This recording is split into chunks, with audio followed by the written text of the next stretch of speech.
Holy smokes. This is gonna be one for the books, guys. This is an incredible tornado. That's strong. That's very strong. Dear friends, the skies above Texas no longer looked like skies. They sagged heavy and grey, a suffocating shroud pressing down on the earth, swollen with an unseen fury. Radar screens lit up in frantic red spirals, circles upon circles, like demonic eyes staring down from heaven. A voice crackled through the radio, each syllable sharp and final. A violent tornado may form. Prepare now. It's coming. Those words hung in the air like a death sentence. In the streets, panic spread like wildfire. People slammed shutters closed, dragged children inside, fumbled with locks that suddenly felt too fragile against what was about to descend. Somewhere a woman sobbed. Somewhere else a man muttered prayers between clenched teeth. The first raindrops fell heavy, metallic, smashing onto roofs like artillery shells. Lightning carved the horizon open, white-hot blades slicing through the darkness, illuminating monstrous, rotating clouds overhead. Freddie gripped his steering wheel tighter. His breath fogged up the windshield. He wasn't a stranger to storms. He chased them. But what he saw on the radar, what he felt vibrating through the atmosphere, was beyond anything he had ever faced. God help us. This one's alive, he whispered. And then silence. A silence so deep it was terrifying. The wind stopped. The rain paused. Even the cicadas and birds seemed to vanish. Freddie froze, knowing exactly what that silence meant. It was not peace. It was a predator holding its breath. And then, like the cracking of the earth itself, boom! The sound shook his bones. A funnel began to descend, a monstrous rope of cloud spinning faster and faster until it touched the ground with a violent roar. The storm had given birth, and what it birthed was no storm at all. It was a beast, and it was hungry. The tornado screamed to life with a howl that was not wind but something alive, something ancient, something vengeful. The funnel widened, twisting into a black column that bridged heaven and earth. Rain turned to ice. Hailstones the size of fists shattered windows and punched holes through roofs. The sound was deafening, as if the entire sky was splitting apart. "Dear God!" a man shouted, though his words were lost in the chaos. Mothers clutched children tighter. Dogs barked madly, their instincts screaming of doom.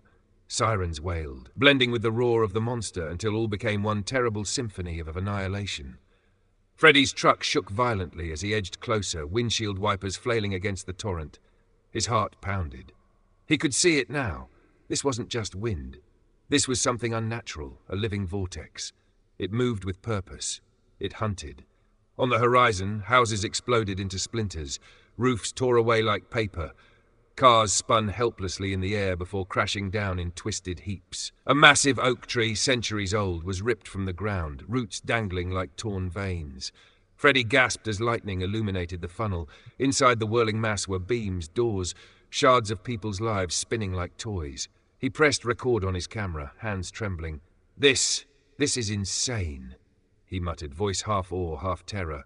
This is death itself. The tornado slammed into a farmhouse. In an instant, the walls disintegrated, furniture hurled skyward. A scream pierced through the roar, then cut short as debris swallowed it.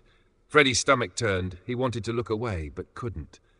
The beast roared louder, bearing down on the small town of Anson. Streets vanished under hail and rain. Power lines sparked and snapped like whips. The ground itself trembled, as if recoiling from the weight of destruction. Then, with a horrifying lunge, the tornado completed its descent.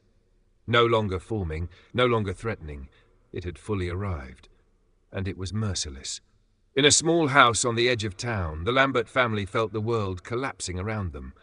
Casey held Lane, 7, and Ally, 4, against her chest. Her arms trembled as much as their little bodies. Wes, her husband, stood frozen at the window, his face lit by flashes of lightning. His voice was barely a whisper. "It's coming straight for us." The house shuddered violently as wind slammed into it, windows rattling in their frames. The dogs, Millie and Scout, barked frantically, tails tucked, eyes wild. They knew. Animals always knew.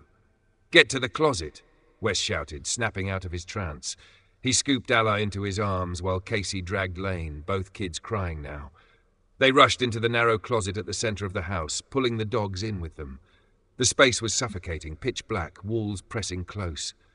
They huddled together, breath shallow, hearts hammering. Outside, the storm intensified. The roar grew closer, louder, until it no longer sounded like weather, but a freight train barreling through their bones. The roof groaned, nails ripping free. A window shattered, glass sprayed across the floor. Casey pressed her hands over her children's ears. "Don't listen. Don't be afraid. Mommy's here." Then came the shift. A sound so deep it vibrated in their skulls. The tornado wasn't passing nearby. It was bearing down directly on them. The closet door rattled violently. The entire house tilted, groaned, threatened to lift from its foundation. Through a crack in the door, Wes glimpsed it, just yards away now. The colossal funnel, glowing ghostly in lightning flashes, swallowing trees, sheds, fences. The air inside the closet grew thin, hard to breathe, as pressure dropped. Lane sobbed into his mother's chest. "Mommy, are we going to die?" Casey's tears spilled freely, but she forced her voice steady. "No, baby, we're together. That's all that matters, we're together." For a moment it felt like the end. The walls shook, wood cracked, dogs whimpered, children screamed. Death was no longer an idea. It was right there, rattling the door, clawing at the roof, waiting to devour them. The Lambert family held each other in the dark, praying for a miracle, because in that moment nothing, no walls, no prayers, no love could stop the monster outside.